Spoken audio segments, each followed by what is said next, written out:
actually going to call on someone else to read the land acknowledgement. And I think my good friend Leslie Rydell, if you're online, it would be great if you could do it. I can if I can read it. I'm on my phone, so I'm going to blow it up with my old eyes. Sorry, Leslie. Trying to read it. So, that's okay. I'm standing here with my glasses. Okay. A land acknowledgement is a formal statement recognizing the indigenous people of a place. It is a public gesture and appreciation for the past and present indigenous stewardship of the lands we now occupy. As we begin this meeting, we respectfully acknowledge that we are gathered on the traditional lands of the Dena'ina Athabascan people. The Dena'ina have stewarded this land for thousands of years and continue to do so today. We honor their ongoing connection to this land, waters, and community. We recognize the enduring presence and contributions of Alaska Native peoples across the state and are committed to uplifting the indigenous voices, histories, and leadership. As a collaborative group working to support and house members of our community, we acknowledge the legacy of colonization and ongoing impacts, and we affirm our responsibility to promote equity, justice, and partnership with the indigenous peoples of this region. Thank you. Well done. Thank you. I appreciate you doing that. Next, we'll turn to our friends at NeighborWorks Alaska who are going to present a mission moment today. This is Mitch. That was volunteered by Laura. I don't. Oh, and Laura is She here. joined. She joined.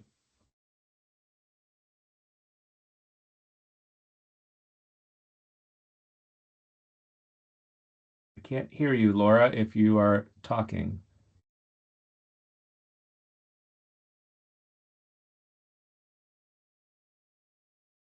Shoot.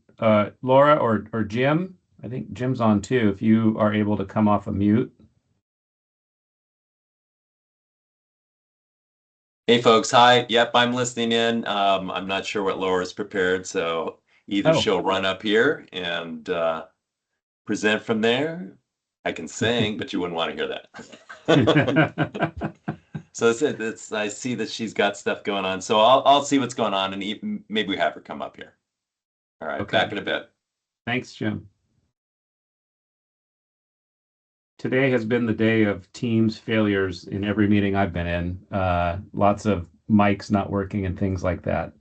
So Laura's struggling with that as well. Hopefully she can share Jim's computer and do the mission moment. I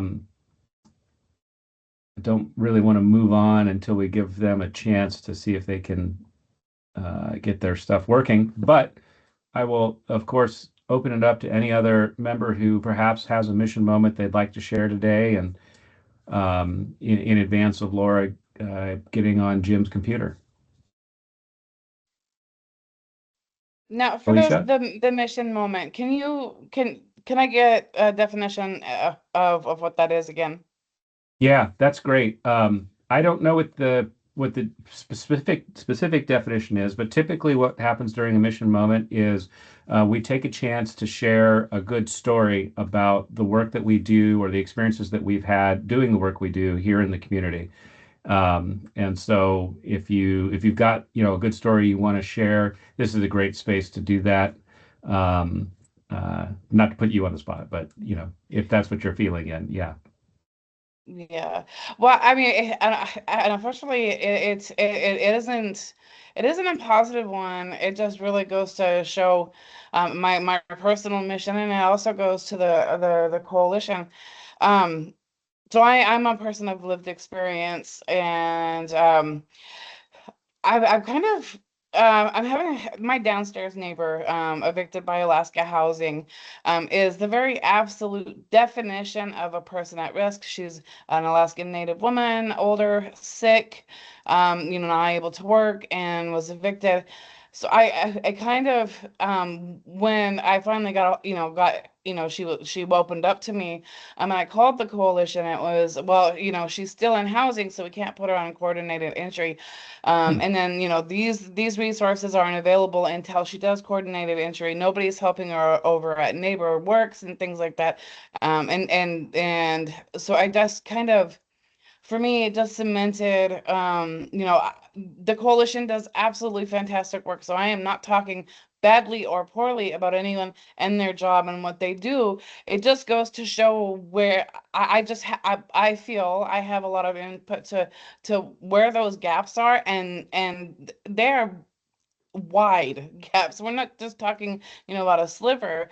Getting these services, whether it be to prevent, eviction, and help keep them in a place, or getting them into a place. I just have a lot of questions, and I didn't know, particularly at what point in time in the meeting I could take this up and possibly just get some more eyes on it, and different perspectives, because obviously I only know my own. Yeah. So I think thank you for sharing that. I think that's a good point, good reminder for all of us that sometimes there are cracks that form in the HPRS, and we're here to try and fill those. I would suggest that if you can, make sure that we have your contact information, perhaps in the chat you could put it, and then that way we can connect offline with you and work through those points and those questions. I think that's a great reminder of the work that we still need to do, but I think to make sure we get through our agenda, let's do that offline. So if you're able to drop it on to the chat, someone will follow up with you. Awesome, will do. Thank you. Thanks, Felicia. And in the meantime, Laura says her microphone is working. So Laura, mission moment. Hey guys, how are you? So, as most of you guys know, NeighborWorks Alaska has been operating these HUD permanent supportive housing programs for over, almost 10 years now. And we have slowly, over those past 10 years, really built up a very strong landlord liaison kind of program. And currently we have a little over 200 landlords in the Anchorage and Matsu and Kenai areas that participate with all of our permanent supportive housing programs. And I say Matsu and Kenai because we've had a couple programs that were able to kind of extend out of Anchorage and into different areas. And so we've kind of built those partnerships up. Last year, we held our first annual landlord partnership luncheon. And it was really successful. I think we ended up having about 65 to 70 landlords attend. And we had United Way come and talk about their landlord partnership program to all of our various different landlords. And we had a nice lunch. And then we talked about any kind of, struggles or issues that landlords were having in our communities, especially surrounding the individuals that they are serving and we are serving together. And so we were able to kind of sit down and problem solve some of those. And, we invited some new landlords that we weren't actively working with, that then after that, we were able to sign on as active landlords. We have some landlords that solely designate their buildings to these types of programs. And so I wanted to share today that we are going to be doing another luncheon.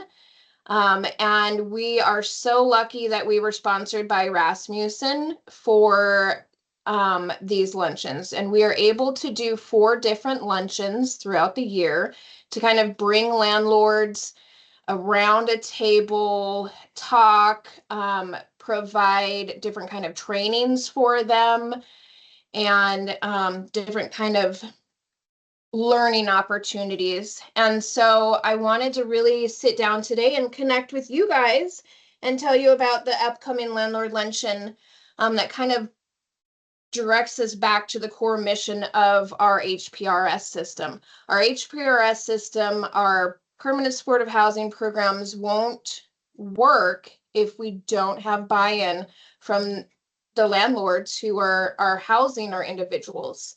And if we don't take the opportunity to provide appropriate information on fair housing and landlord-tenant laws, it's kind of a miss for both our landlords and the clients that we're serving. And so at this upcoming landlord partnership luncheon, we are going to be doing a fair housing training, which will be put on by Terry Fields and Imran Ahmed from Alaska Legal Services. And so we're really, really excited about it.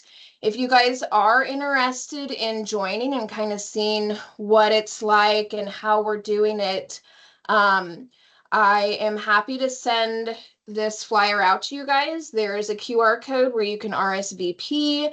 If you guys know of any landlords that you think should join in initiatives like this, please forward it on to them. We'd love to have them come get this free fair housing training and maybe get them signed on to help us house more of our individuals.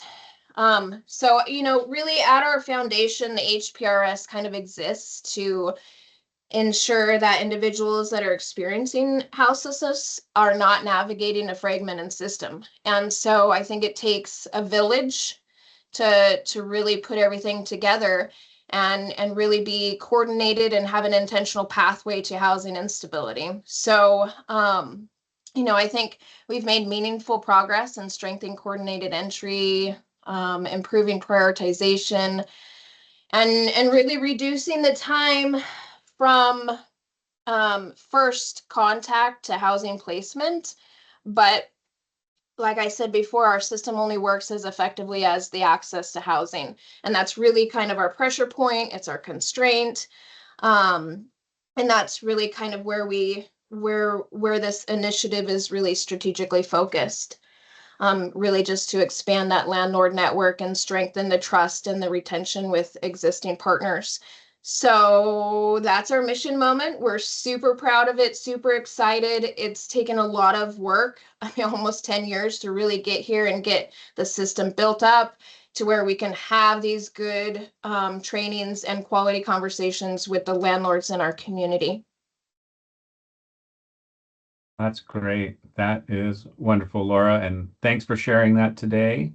Real quick, before we transition back to our normal agenda, since we have you, um, can you give us a snapshot of the landlords you're seeing? Is it, our institutional landlords? Is it this family that happens to own a fourplex? Is it a variety of people?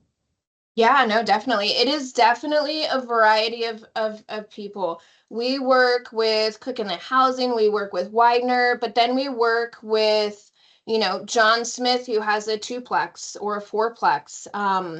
We work with pretty much anybody who has any kind of interest, any kind of mission, and anybody who wants to kind of get into this field and and help, as well as maintain their asset and maybe make some money to continue to maintain those assets.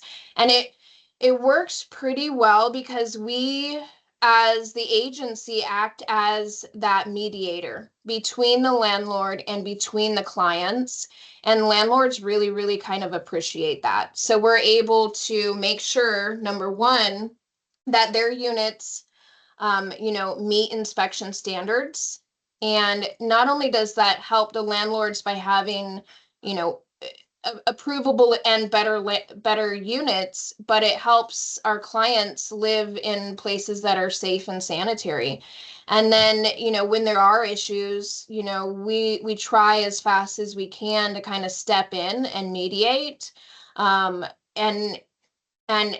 most of our landlords are very willing to do mutual terminations of leases if there are issues and they don't want the client there anymore.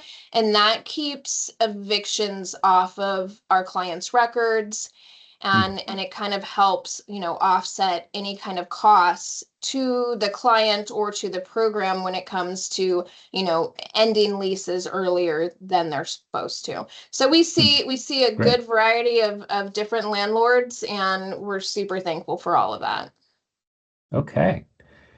Well, that's fantastic. Thank you. And if anybody can't see the chat, Jessica wrote that she is going to volunteer Will to present on the prevention system building work and pilot project that ACEH is working on at a future meeting. So, Will, you've been put on notice. You just got voluntold, and we look forward to hearing that presentation at a later date. Moving on, time to jump into the boring stuff, which is the consent agenda. And it's only boring because it just is a quick review and approval requirement by the committee. So in your packet, you should have April agenda, or we're looking at it on the screen, but you should also have a copy of the meeting minutes from January. And I need someone, after you have a chance to look at that, I need someone to first make a motion to approve the April agenda, unless there's anybody with changes. This is Leslie Riddle. I'll move that we approve the April agenda. Great. Do I have a second? This is Laura Cox. I'll second. Thank you, guys. Okay. I'm just going to ask for unanimous consent. So if anybody objects, speak now or forever hold your peace. All right. So that was easy. The agenda is approved. Next up is the January meeting minutes, which was also in your packet. If you could take a look at that, and then if it meets your satisfaction, I would look for another motion to approve the meeting minutes. This is Leslie. I will move that we approve the January meeting minutes. All right. Where's my second? This is Laura Cox. I will go ahead and second as well. Look at that. The dynamic duo. Okay. Thank you for doing that. And same story as last time. I'm going to ask for unanimous approval of the January meeting minutes. So unless you have any objection, speak now or forever hold your peace. Okay. All right. We got through that stuff. Now we get to hand the mic over to our friends at ACEH and AKCH2, although it might just be Jessica today. I don't know if Brian's on. Jessica, talk to us about the alignment work that's happening. All right. Thank you so much. And Brian is on, or was on. Yes, Brian is on. If you have not had the opportunity to meet Brian, Brian is the executive director of the Alaska Coalition on Housing and Homelessness, or as we like to lovingly refer to them as AKCH2. They are the collaborative applicant and lead agency for the Balance of State Continuum of Care. So we are the Anchorage Continuum of Care. They're the Balance of State Continuum of Care, which covers the rest of the state outside of the municipality of Anchorage. So I've talked a lot about the work that we do together. And so what I want to talk about with you all today is formalizing some of that alignment and some of that work. So I'm going to share my screen. I'm going to take over this here just a second. I promise, I don't know if Kenny's on, but I promised Kenny I would keep this short and leave time for you all to ask your questions. So I don't have... I'm on and I've started my timer, Jessica. I'm on. Did you? The timer's Dang it, on. I haven't There started we go. sharing yet, Kenny. It's not quite time. My goodness. Sorry, it's also audit week here, and so I have a lot of windows open, and this is kind of embarrassing.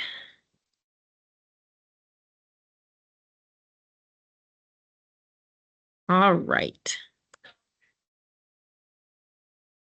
I'm going to make it so it's big.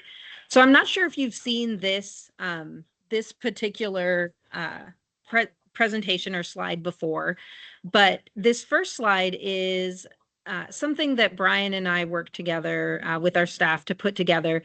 This talks about the pillars of a continuum of care. So when we think about what a continuum of care does, it's really divided into these 4 categories: grants, policy and planning, data and evaluation, and advocacy, education, and community engagement. So policy and, oops, way too fast for me here. So policy and planning is managing coordinated entry, written standards for service delivery, and guiding that community planning for how our community and our continuum of care responds to homelessness.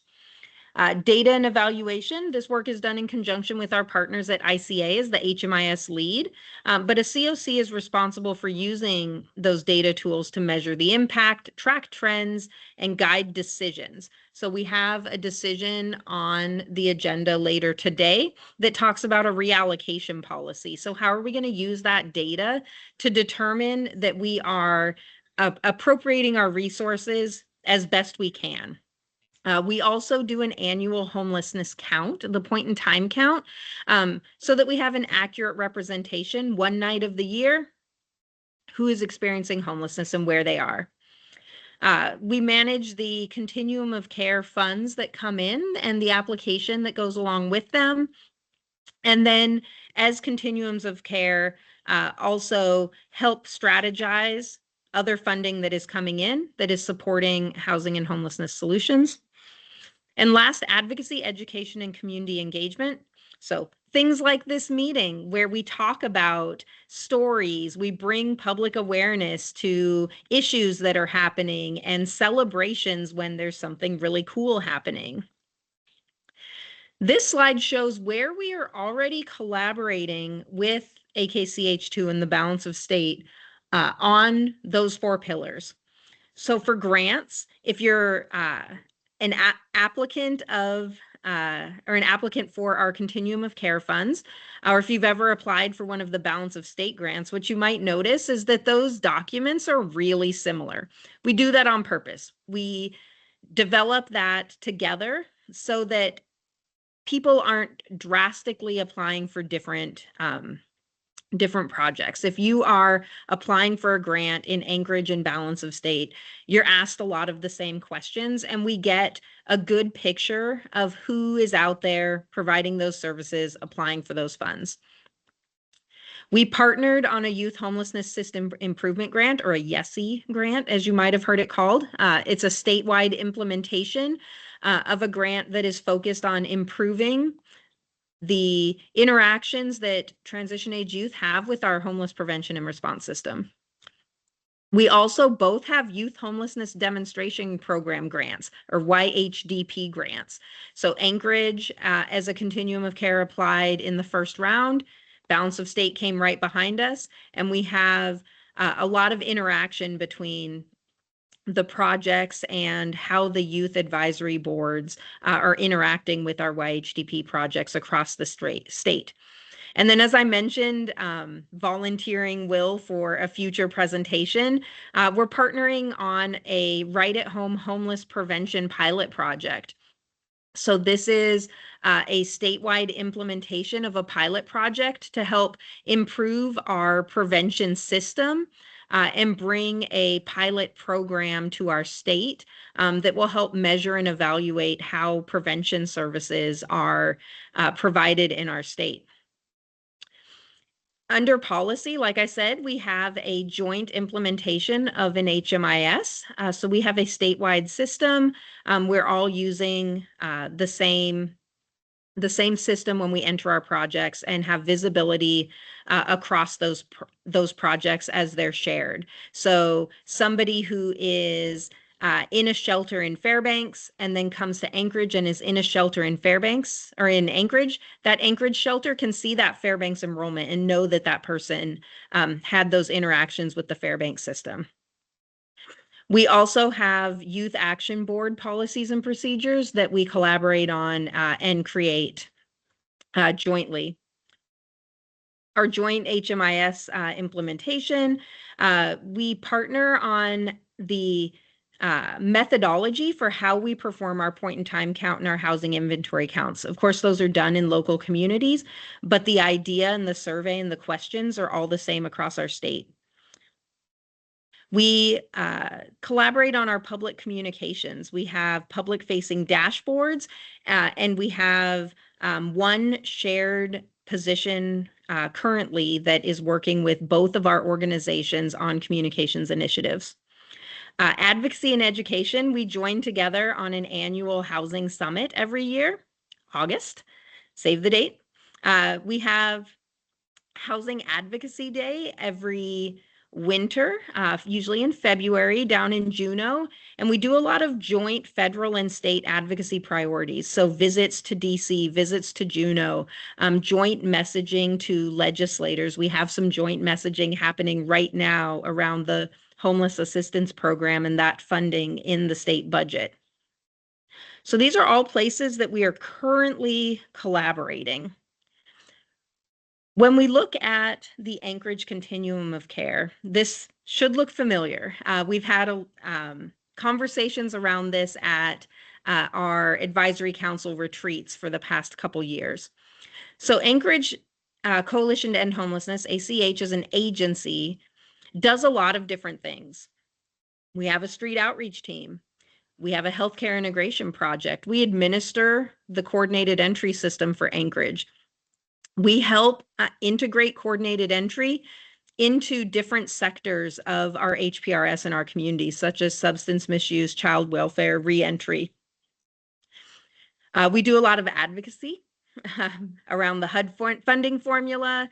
We leverage HMIS data in that, and we do advocacy around expanding tenant and client protections and resources all the way down to the local level here in Anchorage.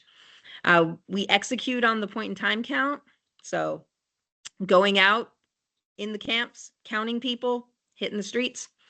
We also do technical assistance for program development and system assets. So when there's new projects that are looking to be developed or looking for improvements, we provide that technical assistance. One of those things that we do is also serve as the continuum of care lead or the collaborative applicant. That is an organization that is designated by the advisory council, so you all. The CoC lead also, or the continuum of care, designates that coordinated entry system and lead agency, which is ACH for Anchorage. That continuum of care is responsible for developing a strategic plan for the continuum of care, performing an annual gap analysis, developing the methodology, and ensuring that a point-in-time count happens. CoC designates an HMIS lead agency, which is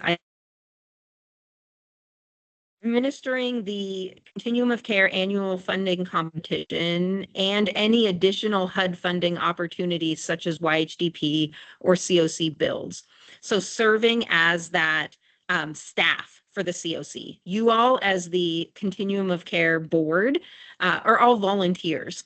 So the CoC lead agency is the staff that supports you and ensure that all of these things can happen that are responsibilities of a continuum of care. So looking at the role of the advisory council as the leadership for the continuum of care, you have your own bylaws. That's your governance charter. We're going to vote on some changes to that in this meeting, not related to this, just annual updates. Your governance structure is volunteer-based. I already shared a lot of the responsibilities of a continuum of care and how you can share those responsibilities with a continuum of care lead agency and an HMIS lead agency. You have continuum of care policies and procedures. You have that annual funding competition. Part of that annual funding competition is the responsibility to reallocate continuum of care funds, rank and review those applications, set standards for service delivery for all of those funded projects, setting coordinated entry criteria and reviewing those AKHMIS agreements and privacy policies, things like that. Those all happen at the committee level. If you're not already participating in a committee, strongly encourage you to join one of those committees and work on some of those tasks for the continuum of care. So, I'm gonna stop sharing now. That was my brief run through. I probably went longer than 5 minutes, Kenny, but I wanted to talk a little bit about the collaboration that's happening right now. As you can see, pretty extensive. One of the things that we've been discussing for a couple years now and have started experimenting in is how can we collaborate better with the AKCH2 in a more formal way. So being able to have a governance structure that shares those continuum of care responsibilities so that we don't have two separate people doing all of those tasks as supports for the two continuums of care. All right, Kenny, I tried.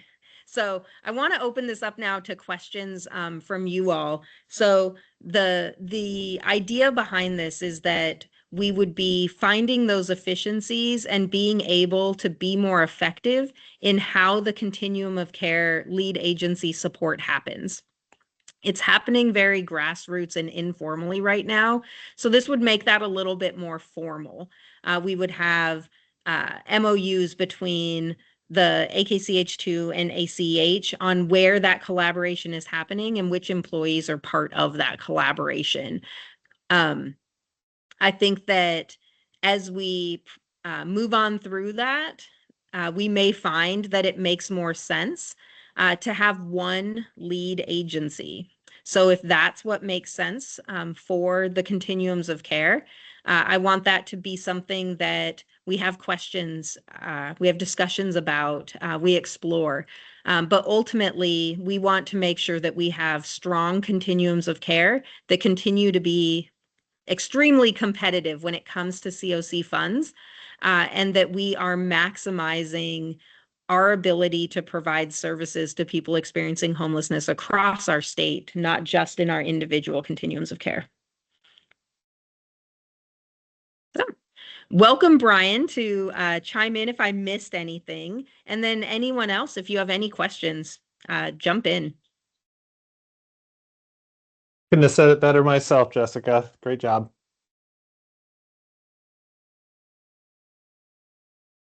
Yes, thanks, Jessica. So if I am summarizing, what we're looking at is how do we streamline and find efficiency in the world of the homeless prevention response system? And you've got an idea of how to do that between Brian's group and your group. And I think that sounds fantastic.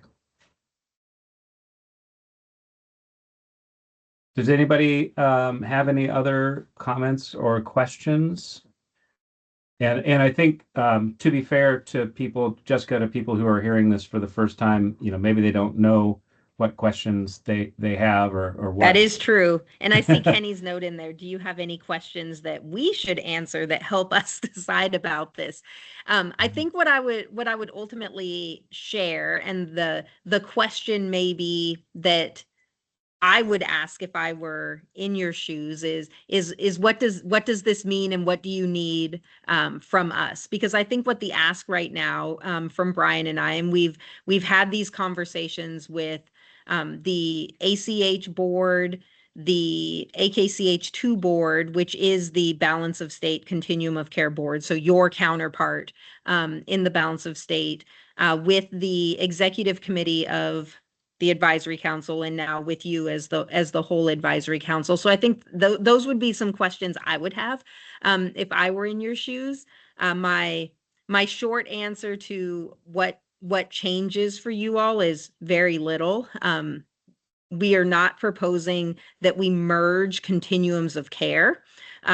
Alaska as a state would lose out in that regard. We have done those studies. We've looked at those numbers. We've run those figures. That is not a good path forward for Alaska. So maintaining two separate continuums of care is the right decision. What we are proposing and what we are asking for I guess ultimately your blessing to continue researching and put together a plan for, is to be able to collaborate on some of those back office things and the work of the continuum of care lead agency, particularly around how like the NOFO process is run in terms of the application, having collaboration and a more streamlined process for how we develop those applications and how we accept those applications, what the website looks like, things like that. And then the compliance and oversight. So not saying that it would change, just that we would streamline how it happens. So we would have the same process in place for how that compliance work is done in both continuums of care. Okay. I think Yes, I think that's sense. accurate, Kenny, what Kenny put in the chat, where he said, we're deciding today if we want to explore this further with HUD technical assistance, see if it's possible, if it remains beneficial as we hope. Yeah, really, it's just to dig in deeper on it and start to drop some of those documents so that we can see what it looks like. And go ahead, Susan.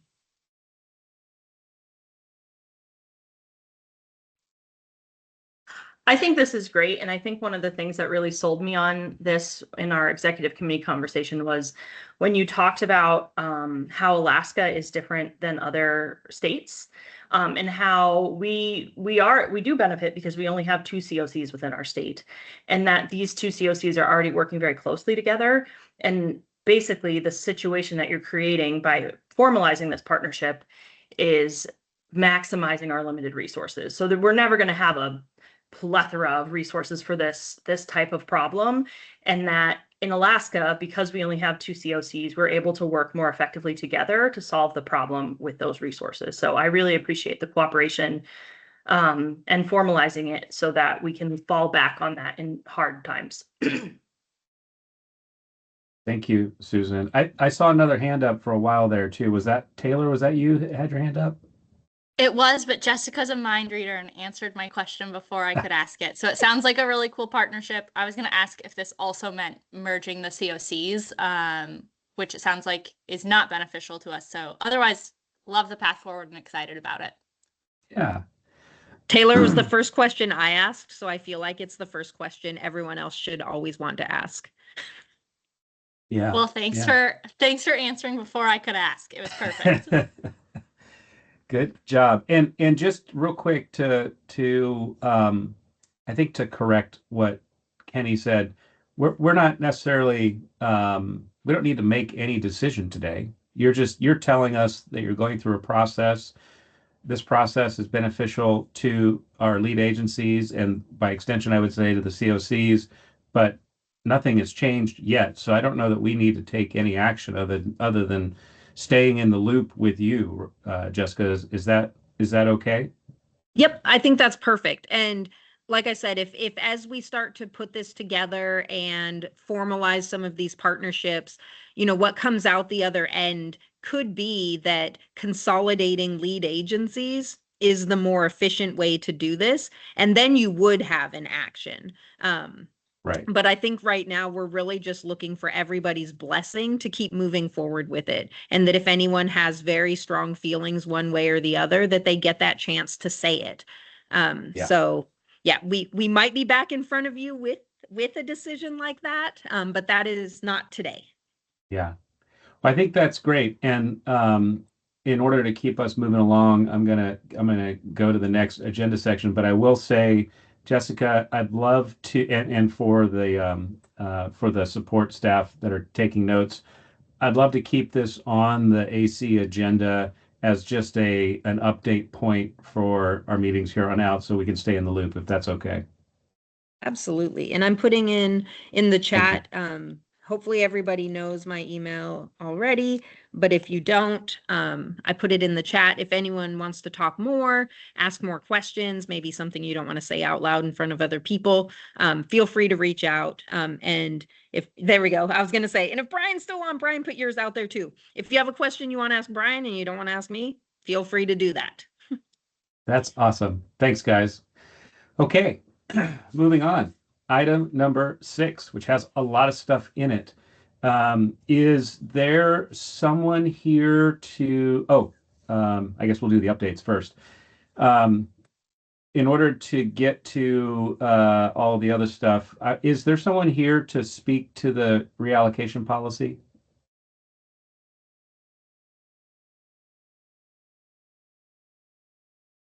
Not hearing anybody.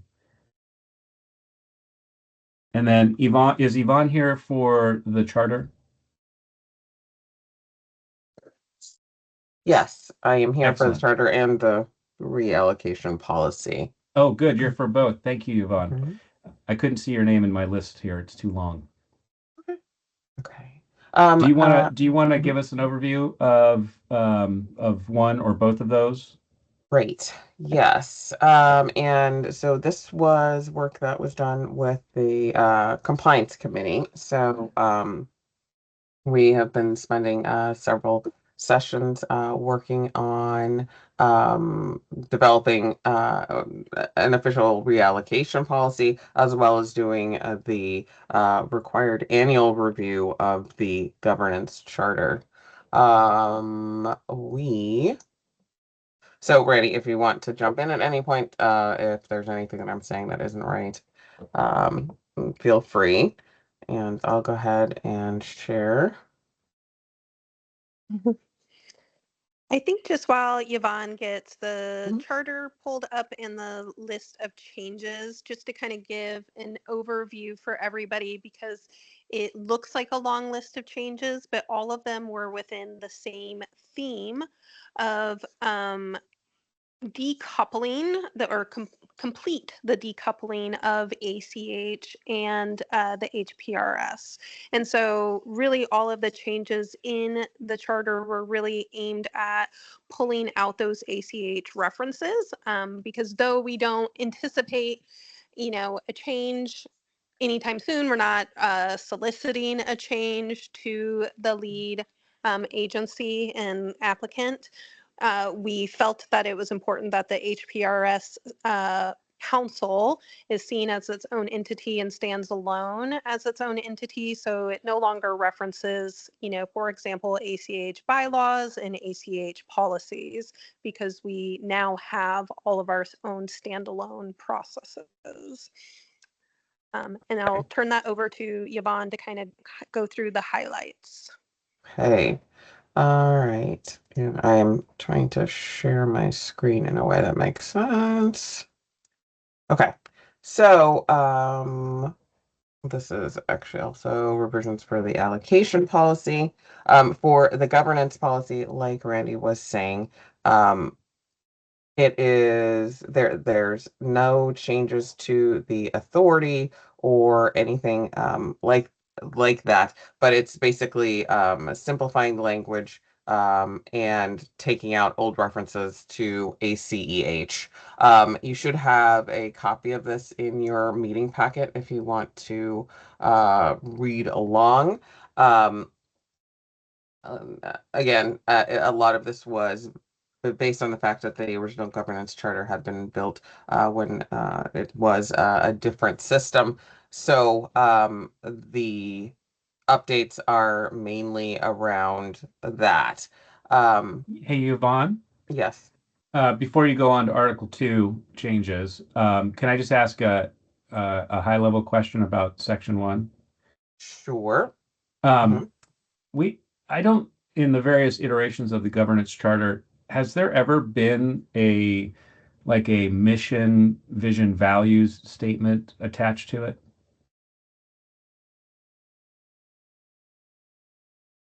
Not that I am aware of. Jessica may have a little bit more of the institutional knowledge on, like, historically. I don't believe so. Okay. All right. Thank you. Yeah, we've had, yes. Okay. Looking at the Article 2 changes are mainly around the advisory council, and doing a little bit more of a description of the council authority, and looking at some of the designated seats, in terms of removing some of the leftover references that they had to ACH bylaws. Um,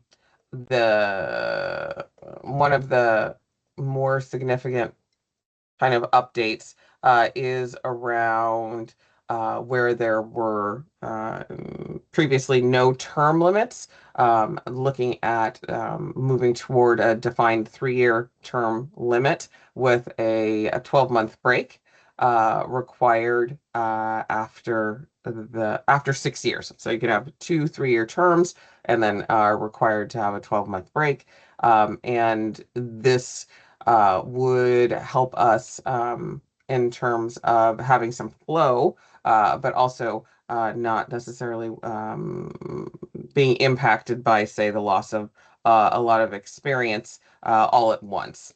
And so that's one of the more significant changes there, where no term limits would be eliminated.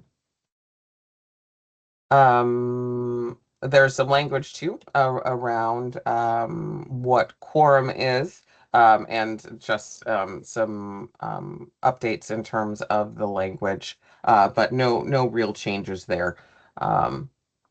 Let's see. Looking at roles, responsibilities, committees, again, just clarifying things to make the governance charter sound less almost like a HR related and more like a governance document. And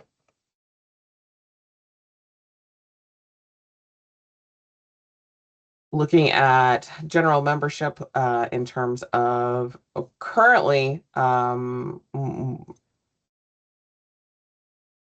we have, well, no, sorry. There was a lot of dependency on ACH staff that is no longer applicable. And so that was removed. And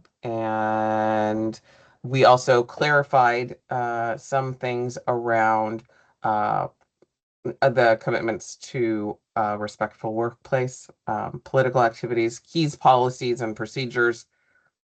The code of conduct got a bit of a glow up to be a little bit more in line in terms of the language around accountability, and it looks more like a governance standard as opposed to an organizational policy. So we moved away from specific outlines or specific examples of things that were considered outside of the code of conduct, and were able to have a more inclusive designation for what the code of conduct would be covering. We also integrated into the code of conduct into the charter so that it was not just a standalone document, which it currently is. It also includes some of the information on how things would be enforced if there was an issue, in terms of if there was a removal that was necessary, who would determine that, and how that vote would happen. Finally, there's some amendments in the charter which were mainly unchanged because it was adding some language about how an ex officio position was added to the HPRS Advisory Council, and there was no substantive change there. And then that was the main changes. So a lot of ones that were based on ACH being the ACH centric in the beginning, and moving toward what it looks like now. Yeah, so high level, what the changes were from the 4.0 to 6.0. All right. Yvonne, thank you so much. It's a lot to, and everyone else who helped on the compliance committee. It was a lot to get through and do, and really appreciate the time and energy you put into it, and the explanation of changes, which was, I think, succinct but very clear. Thank you. Did we want to do the reallocation as well? Let's get a vote out of the way so we Okay. can approve the governance charter amended, and then we'll go to the reallocation, if that's okay. Okay. Okay. So for everyone that's still listening along, Yvonne walked you through our proposal for an updated or amended governance charter. It's a lot to digest. I understand that. I hope you had a chance to at least read through it before today's meeting when the packets went out. But I think it's great, and I would really encourage someone to make a motion that we adopt the HPRS Advisory Council Governance Charter as presented. This is Susan Lankowski. I make a motion to adopt the HPRS governance. I got that messed up. That charter. Close enough. Thank you for all your hard work on it. Thank you, Susan. Is there a second? I'll second it, Leslie. All right. Thanks, Leslie. Mitch or whoever's on, I don't know, do we need to do a recorded vote of all the council members, or can I just ask for unanimous approval? This is technically open to everybody on the meeting. Yep. So I think a unanimous approval is probably the best way to move forward. So if anybody, Okay. yeah. Yep, it's a membership vote. So anyone who is on the meeting that is not a counselor, but you are a member of the continuum of care and or care about continuum of care stuff, you get to vote here as well. Well, we're going to make it easy for them just by calling for unanimous consent. Basically, if you object, raise your hand or say something. If you're in favor of it, don't do anything, and we'll say yes. All right, I like it. Silence is golden. I'd take that as unanimous approval of the amended charter. Yvonne, great job. Thank you. Let's move on then to the reallocation policy, which is our only other decision-making action we need to take today.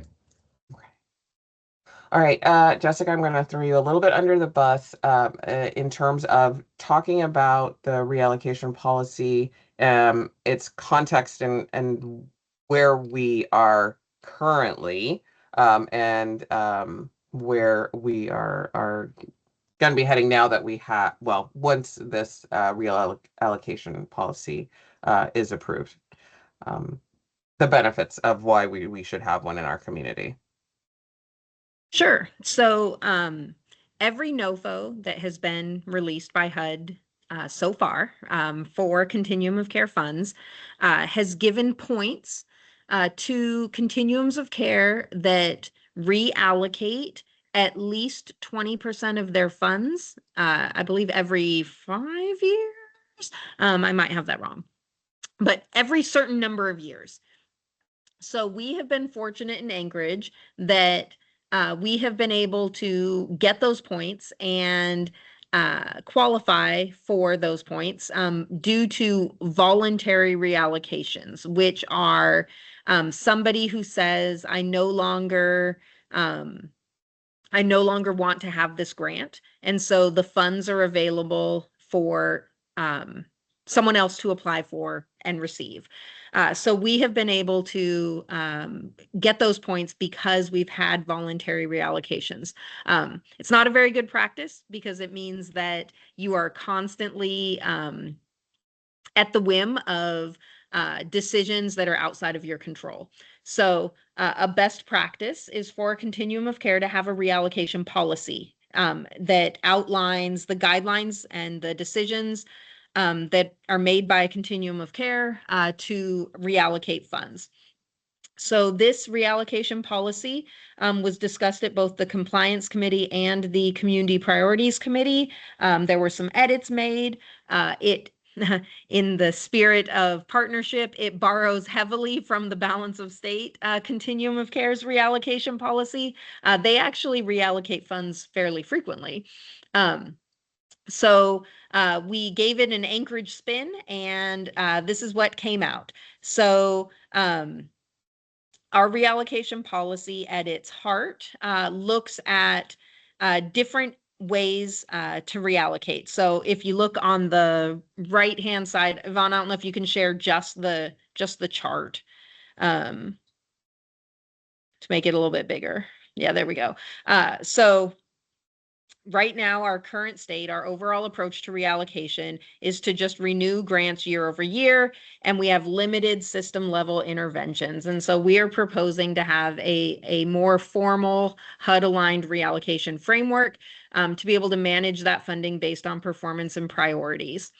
Have clear pathways, have ways that we have identified project transitions, and then identify voluntary and involuntary reallocation.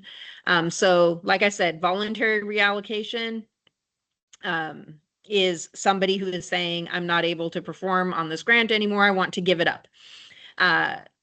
One of the biggest challenges with voluntary reallocation is that oftentimes it happens so late in the process, you typically can't reallocate the funds until the next year. So you end up with a project or a program giving up funds for 1 year, and our continuum of care essentially loses out on the opportunity to spend that money that year.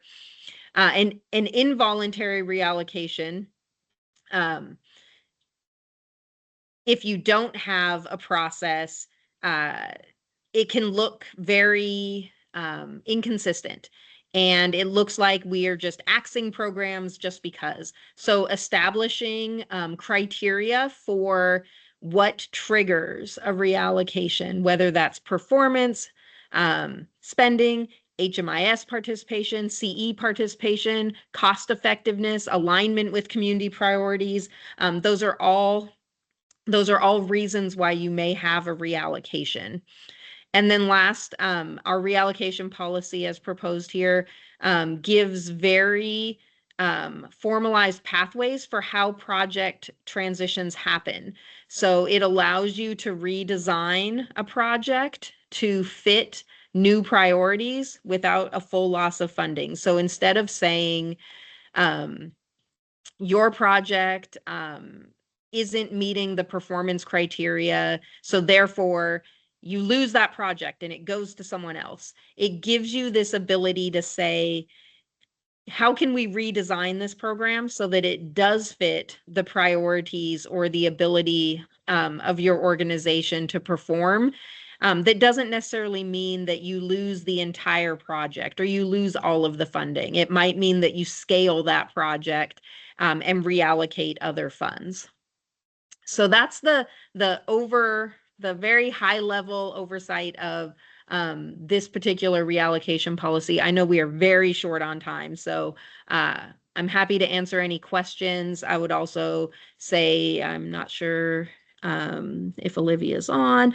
The committees can also answer questions of, what they may have discussed at the committee level in thinking about and editing and making suggestions to this reallocation policy. Okay. Jessica, I think you guys did a great job of summing that up. Again, kudos for your ability to take something that's very complex and dense and make it very easy to digest and understand. I will say that chart, that was incredibly helpful. I wish that had been in the packet. That was super clear. Oh, yeah. I'm sorry about that. That's okay. I could read it on the screen, but wow, that was great.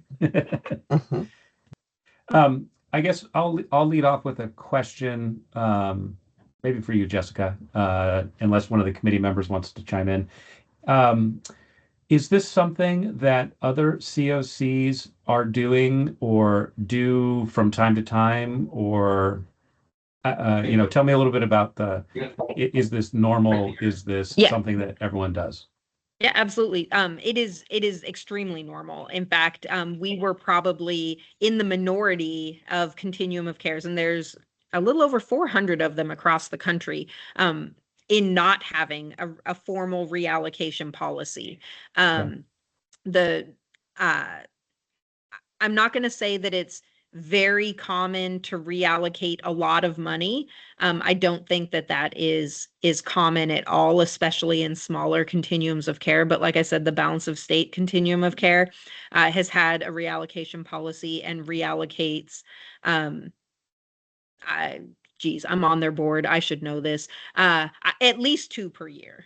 There's frequent. I think last year had 4 reallocations. So it definitely happens. And what's nice about a reallocation policy is, as I was sharing, it makes it easier for the voluntary reallocations to happen. When you know that a project needs to transition, you have an opportunity to plan for it instead of instead of it getting so bad that you end up with an involuntary reallocation. So I think that's one of the good sides, the pluses of a good reallocation policy, is that it allows natural reallocation to be smoother and have actual transition pathways versus it being very abrupt and you standing a very high chance of having funds returned to HUD because they weren't spent. Yeah. Okay. Well, that's good to know. I appreciate that. Anybody else with any observations, comments, or questions before we move to a vote? Okay. Like I said earlier. Oh, Laura, way to go. You got one. No, you're okay. I just wanted to make sure that we still had quorum. I I was know actually some going to people ask have that. left. You read my mind. I was going to ask that. Do we know if we still have quorum? Because we did lose at least 3 people. What count? You are just at. Just at. Okay. That's a great place to be. So since we're just at, Leslie? Actually, I was just going to ask a question because when I was listening to Yvonne, sorry, I'm still on my phone and I couldn't review to read it. But, a lot of committees start, whatever your quorum is that you start with, that holds even if people fall off. So I don't know if that's the case here, but that's a great way to run a meeting because not everybody can always stay. But we should make sure we have that if we.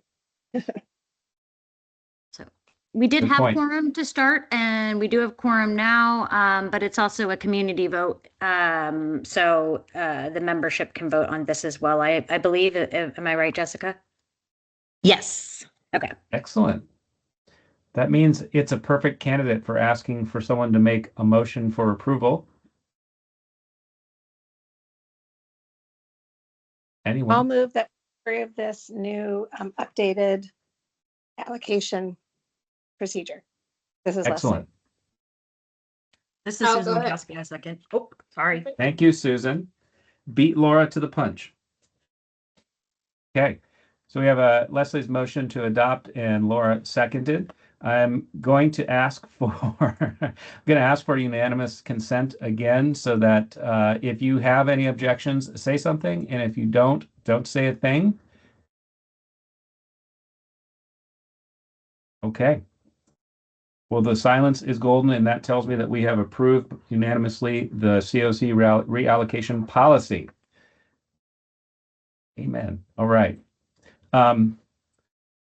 I know that we've got committee reports on here too. Unless anybody objects, Jessica put her ACEH report, or at least a bulleted version of it, in the chat.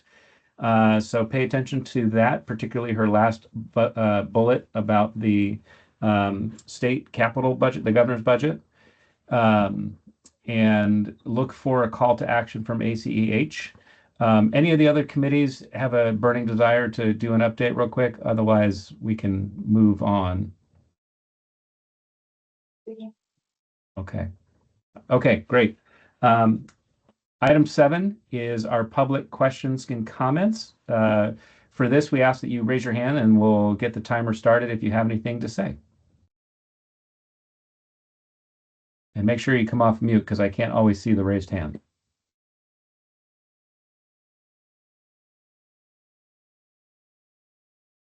Okie dokie. I'm not seeing. Oh, there's one. Will?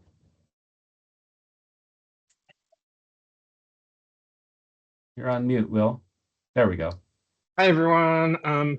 I just want to urge kind of prioritization at some point of the coordinated entry prioritization list because we've been on the length of time homelessness as like the main / only kind of factor for the list for a while now. And even if we can get something temporary that can be a little bit more targeted, I think that'd be wonderful as we kind of work to develop a longer term kind of prioritization list. And I just want to, keep ringing that tune, even though I'm no longer on the advisory council. Just would love to see progress on that. Thanks. Excellent. Excellent. And thank you for that. And that's a great reminder that there was an item in the previous agenda item about looking for a community priorities committee chair. So hopefully there's somebody who's got time, energy, and interest in being able to serve in that role. And I assume, Jessica, you want them to reach out to you guys if they express interest? Either me or to info@hprsadvisorycouncil.org. I can pass it on to them as well, but yes, chairs have to be counselors. So I'm looking at all you all to be the chair, but I promise that's an amazing committee and it has really good participation. So you will have lots of support in helping to manage the committee. So don't think that being committee chair is super scary, especially not that committee. Yeah. Yeah. Okay.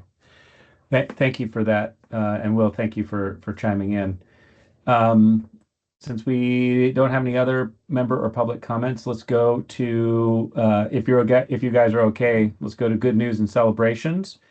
Anybody want to share one quickly?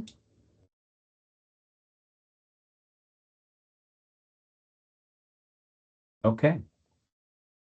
Great. Moving ahead, advocacy opportunities. This is very helpful. Was this in the packet too?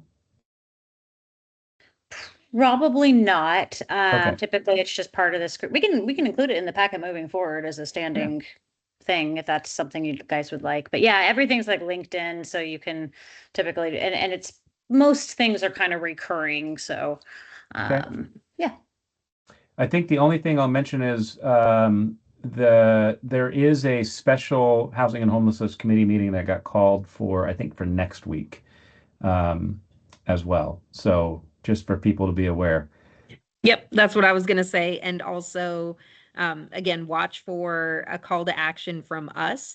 But in the chat, when I gave that ledge update, I put the one House bill / Senate bill that we've been providing a lot of feedback on around IDs. So if you watch the schedules for those two bills, there will likely be at least one more opportunity for public testimony. And I strongly encourage anyone who supports those to provide that public testimony, especially if you support expanding it to cover all populations. The more people hear about how this is a need in our community, the more likely we are to get it to pass. Okay. Thank you, Jessica. Next up is our closing remarks and adjournment. Oh, it's the end of the party. Oh, Randy, I'm sorry. Randy has her hand up. That's okay. I was wondering, Jessica, if this section about community engagement would also be a time where you might want to talk about the HAP funds and how we might get involved in advocacy around that. Yeah, absolutely. I'll give just a brief update on that. So as I said, the governor has called in his budget for a reduction of the HAP funds, or the Homeless Assistance Project funds, from 10.15 million down to 5 million. That reduction came from the general funds portion of that project. It's funded jointly by general funds and mental health funds. But that project exists in both the capital budget and the mental health budget.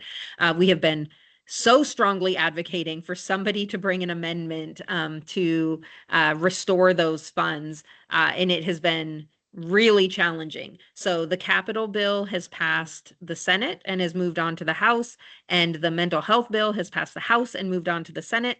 So there's opportunities right now for both of those, one or the other, or both, to be amended to restore those funds. If that restoration doesn't happen,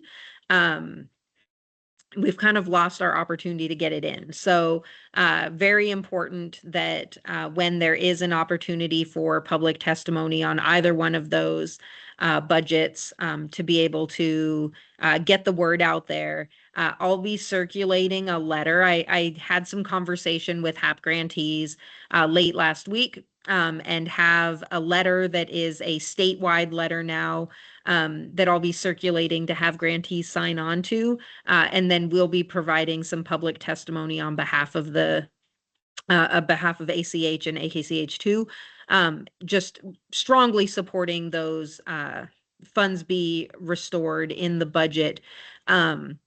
For the people who are grantees, those of you that have been able to share some stories, that's been wonderful. The more we can show the very specific impacts of the reduction of these funds, I think the higher our likelihood is of getting them restored. But ultimately, the bottom line is if we don't see those funds restored, we will not only see homelessness increase in Anchorage and across the state, but we'll see unsheltered homelessness increase.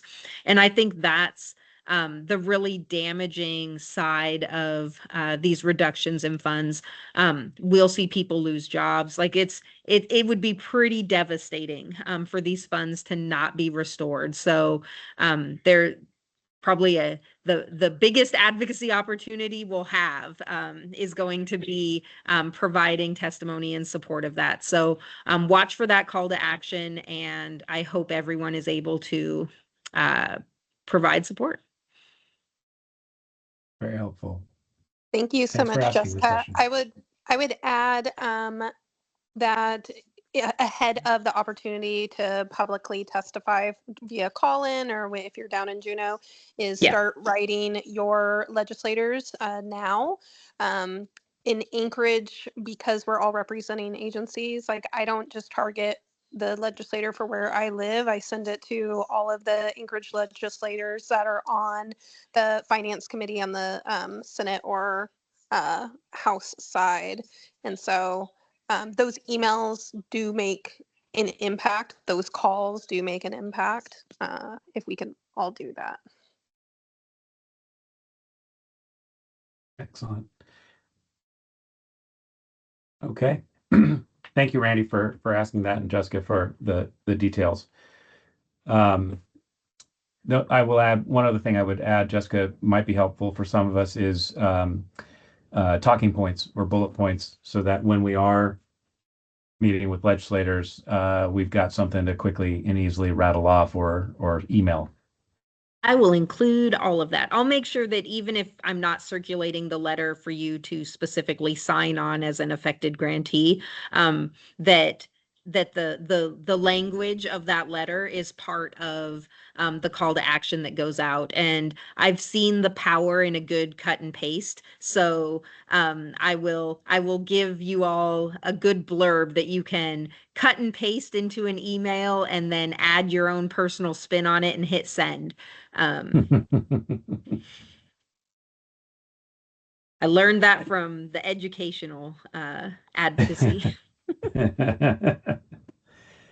Okie dokie. All right. Well, anybody else have anything for the good of the order? We're now 20 minutes over, and we're losing bodies. Okay. I think we're done. I would appreciate a motion to formally adjourn, so Gabe Lehman can go back to work.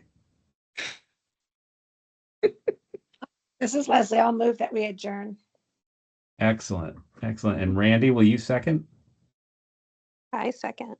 Excellent. Thanks, everybody. Appreciate you tolerating with me. I believe your regular host will be back at the next meeting. Thanks for